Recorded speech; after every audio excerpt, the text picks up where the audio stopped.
اتنی ساری دعائیں مدینے کے لیے، اتنا سارا کرم مدینے میں، اتنی نعمتیں مدینے میں، گناہوں کی بخشش مدینے میں، اتنی عطاؤں کے باوجود پتہ کیا فرماتے ہیں؟ فرماتے ہیں اگر تم میں سے کوئی مدینے آئے اور اسے میرے مدینے میں کوئی تکلیف پہنچے، وہ مدینے کی کسی تکلیف اور مشقت پر اگر صبر کرے تو فرمایا وعدہ ہے میں قیامت میں اس کی سفارش کروں گا۔ اتنا کچھ دے کے عطا کر کے نواز کے خود بھیک دے خود ہی کہے منگتے کا بھلا ہو، اتنا دے کے نہ اتنا عطا کر کے پھر بھی فرماتے ہیں او میرے شہر میں آنے والوں،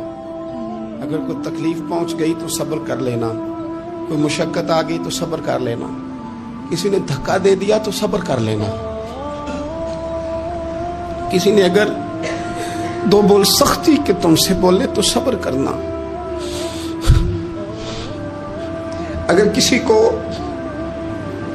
تمہارا وہاں لوگوں سے ملنا آنا جانا اٹھنا بیٹھنا تمہاری طرف لوگوں کا نہ کسی کو اچھا نہ لگا تو صبر کرنا، مجرم ہونا تو منہ اشکوں سے دھوتے ہوئے آؤ، آؤ در تواب پہ روتے ہوئے آؤ، قرآن میں موجود ہے توبہ کا طریقہ، سرکار کی دہلیز سے ہوتے ہوئے آؤ، آؤ حاجیو آؤ، شہنشاہ کا روضہ دیکھو، کعبہ تو دیکھ چکے ہو، اب کعبے کا بھی کعبہ دیکھ، غور سے سن تو رضا، کعبے سے بھی آتی ہے صدا، میری آنکھوں سے میرے پیارے کا روضہ دیکھو۔ 14 کے بعد سے میری روٹین ہے حج کی باتیں کرنا، چھوٹی عید کے بعد حاجیوں کی تربیت کرنا، حاجیوں کو نصیحت کرنا، حوالے نوٹ کر کے رکھنا۔ 2 سال بیت گئے، تڑپ گئے ہیں لوگ جو جایا کرتے تھے، دعائیں کرتے ہیں لنگ کئی مہینے تے برس گئے، تیری دید نو دیدے ترس گئے، کدی ٹوٹیاں دلاں ول پھیرا پا، ساڈی آس بھی تو تے امید بھی تو، وہ پیار مدینے سے، وہ خاص رغبت۔ حضور نے فرمایا اگر کوئی تکلیف آئے تو تم صبر کرنا، پھر حضور فرمانے لگے مدینے میں رہو، اس سے ہو سکے مدینے میں مرے، یہ تو کسی نصیب والے کی بات ہے نا۔ حضور فرمانے لگے جس سے ہو سکے مدینے میں مرے، فرمایا جو مدینے میں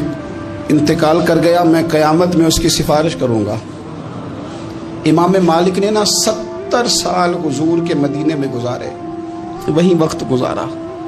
حدود حرم میں انہوں نے پخانہ اور پیشاب نہیں کیا، پار جاتے تھے، ساری زندگی مدینے میں گزارتے۔ لوگ کہتے ہیں امام صاحب اتنا لمبا عرصہ، فرماتے یار دعا کرو نا میں مدینے میں مر جاؤں، یہاں میرا مدفن بنے۔ یار حضرت عمر فاروق جیسے لوگ جھولی پھیلائی ہے، ہر نماز میں دعا کرتے ہیں اے اللہ اپنے رستے میں شہادت کی موت دے، لیکن اللہ موت اپنے محبوب کے شہر میں عطا کرنا، اللہ موت اپنے محبوب علیہ السلام کے شہر میں دینا، حضور کے شہر میں۔ مدینے سے پیار، مدینے سے محبت، مدینے کے ساتھ وابستگی، مدینے کے ساتھ پیار اور تڑپ اور شوق مدینے کا، یہ خود رسول پاک صلی اللہ علیہ وسلم نے نا لوگوں کے دلوں میں پیدا کیا، اور حضور نے فرمایا میرا مدینہ صحت والا بھی ہے، امن والا بھی ہے، لیکن یاد رکھنا فرمایا ایمان بھی جب لوٹ کے آئے گا نا تو میرے شہر کی طرف ہی آئے گا۔ جب دنیا میں فتنے ہوں گے، فسادات ہوں گے، جب لوگ دین سے دور ہوں گے، دنیا میں کفر نفاق فسادات غلبہ کریں گے، حضور فرماتے ہیں جس طرح سانپ اپنی بل میں پناہ لیتا ہے اس طرح ایمان میرے مدینے میں سمٹ کر آ جائے گا، اس میرے شہر میں امن رہے گا۔ اور حضور فرمانے لگے میرا مدینہ تو بھٹی ہے، بھٹی، جس طرح لوہے کو بھٹی میں ڈالو تو میل اور کچال نکال دیتا ہے، اسی طرح غلط لوگ منافق لوگ بالآخر مدینے سے نکال دیے جاتے ہیں۔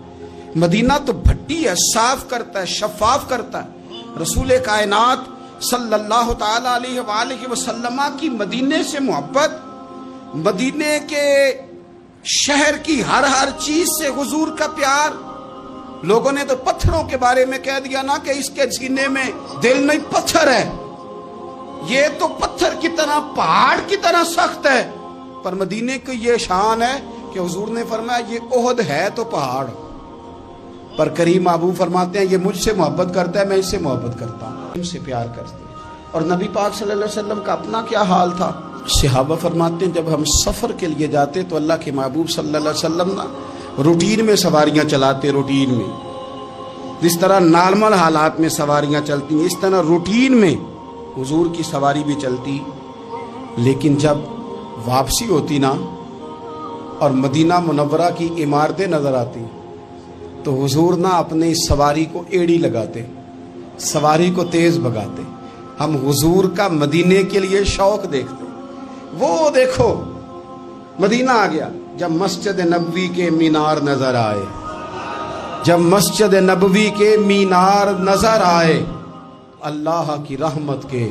آثار نظر آئے. منظر ہو بیاں کیسے، الفاظ نہیں ملتے جب سامنے آنکھوں کے غمخار نظر آئے، جب سامنے آنکھوں کے غمخار نظر آئے. مکے کی ہواؤں میں اور طیبہ کی فضاؤں میں اور لوگوں ہم نے تو جدھر دیکھا سرکار ہی نظر آئے، ہم نے تو جدھر دیکھا سرکار نظر آئے، ہم نے تو جدھر دیکھا. کیوں کہ عرصہ ہوا طیبہ کی گلیوں سے وہ گزرے تھے، اب تک ان گلیوں میں